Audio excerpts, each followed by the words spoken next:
کہ حضرت عمر فاروق رضی اللہ تعالی عنہ ایک مرتبہ مدینہ منورہ کے اندر جا رہے تھے اور ایک کھیل دکھانے والی عورتیں کھیل دکھا رہی تھی اور وہ عورتیں کالی کلوٹی حبشی تھی، کھیل دکھا رہی تھی۔ اچانک آواز آیا بھاگو، کیا آواز آیا؟ بھاگو۔ مدینہ منورہ کے اندر کوہرام مچ گیا اور جتنے سارے دیکھنے والے کھیل تھے وہ سارے بھاگنے لگے۔ وہ عورتیں بھی سامان اٹھائی پٹی بھاگنے لگی۔ بولو کیا ہوا؟ کہیں بارش ہو رہی ہے، پتھر برس رہا ہے، کہیں زلزلہ تو نہیں آ گیا؟ میرے محترم بزرگوں دوستو، اس میں سے کسی نے کہا کہ حضرت عمر فاروق رضی اللہ تعالیٰ عنہ آ رہے ہیں۔ کون آ رہے ہیں؟ حضرت عمر فاروق آ رہے ہیں۔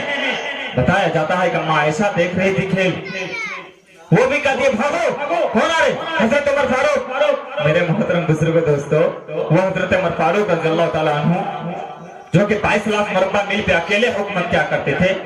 میرے محترم بزرگوں دوستو، بتایا جاتا ہے کہ جس راستے سے حضرت عمر فاروق رضی اللہ تعالیٰ عنہ گزر جاتے تھے اس راستے سے شیطان غائب ہو جایا کرتا تھا۔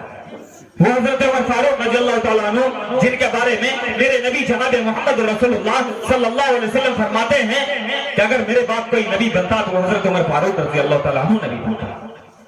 وہ حضرت عمر فاروق رضی اللہ تعالیٰ عنہ تھا۔ ایک مرتبہ جناب محمد رسول اللہ صلی اللہ علیہ وسلم سفر میں جا رہے تھے اور شراب اس وقت عام تھا، شراب اس وقت پینا عام تھا اور حضرت عمر فاروق رضی اللہ تعالیٰ عنہ اپنے ہاتھوں میں شراب لے کے چلے آ رہے ہیں۔ اچانک نظر پڑتی ہے کہ میرے نبی جناب محمد رسول اللہ صلی اللہ علیہ وسلم آ رہے ہیں۔ یہ کھانپنے لگے، تھرتھرانے لگے۔ کیوں؟ وہ نبی ہے نا، نبیوں کے سردار ہے نا، اسی لیے وہ تھرتھرانے لگے، کانپنے لگے۔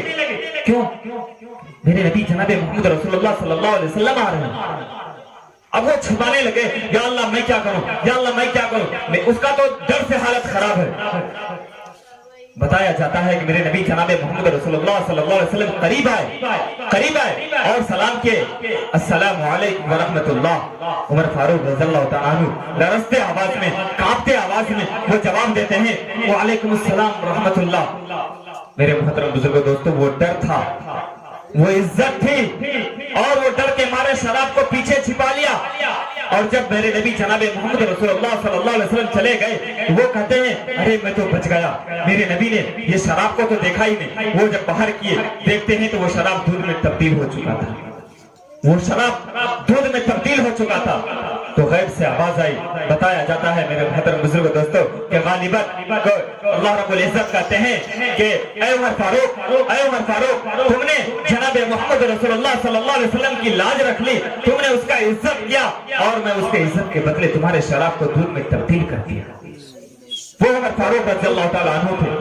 وہ عمر فاروق، بتایا جاتا ہے حضرت عمر فاروق رضی اللہ تعالیٰ عنہ 22 لاکھ مربع میل پہ حکومت کرنے کے بعد بھی وہ اپنے گھر میں جب جایا کرتے تھے اور اپنے گھر میں شانت رہا کرتے تھے۔ شانت، یہ میرے شادی کے موقع پہ ہے نا، شادی کے موقع پہ میرے محترم بزرگوں دوستو، حضرت عمر فاروق رضی اللہ تعالیٰ عنہ اپنے گھروں کے اندر تھے۔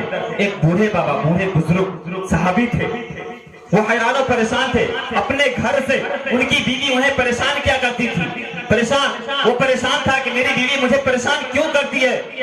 وہ جب پورا تنگ آ گیا وہ کہتے ہیں اب لگتا ہے مجھے حضرت عمر فاروق رضی اللہ تعالیٰ عنہ کے پاس جانا پڑے گا، مجھے شکایت کرنا پڑے گا کہ عمر فاروق میری بیوی مجھے تانا دیتی ہے، میری بیوی مجھے شوہر نہیں مانتی ہے، مجھے پریشان کرتی ہے، حیران کرتی ہے۔ وہ تنگ آ کے ایک مرتبہ آدھے اس رات کے آدھے حصے میں حضرت عمر فاروق رضی اللہ تعالیٰ عنہ کے گھر کی طرف چلتی ہے اور جا کے دیکھتے ہیں۔ وہ جاتے جاتے جب حضرت عمر فاروق رضی اللہ تعالیٰ عنہ کے گھر کے پاس پہنچے تو وہ دروازے کے پاس جا کے کھڑے ہو گئے۔ مجھے ڈر لگ رہا ہے، وہ عمر فاروق ہے نا، عمر فاروق ہے۔ بتایا جاتا ہے کہ عمر فاروق رضی اللہ تعالیٰ عنہ سے ہر کوئی ڈرتے تھے، ہر کوئی۔ اب وہ دروازے پہ جا کے کھڑے ہیں، ڈر لگ رہا ہے، عمر فاروق کو کیسے کہوں کہ میرے ساتھ یہ پریشانی ہے۔ وہ کچھ دیر کھڑے رہے، پتہ یہ چلا کہ گھر کے اندر آواز آ رہی ہے کہ وہ حضرت عمر فاروق رضی اللہ تعالیٰ عنہ کو ان کی بیوی ڈانٹ رہی ہے، ان کی بیوی ڈانٹ رہی ہے اور حضرت عمر فاروق رضی اللہ تعالیٰ عنہ خاموش ہو کے سن رہے ہیں۔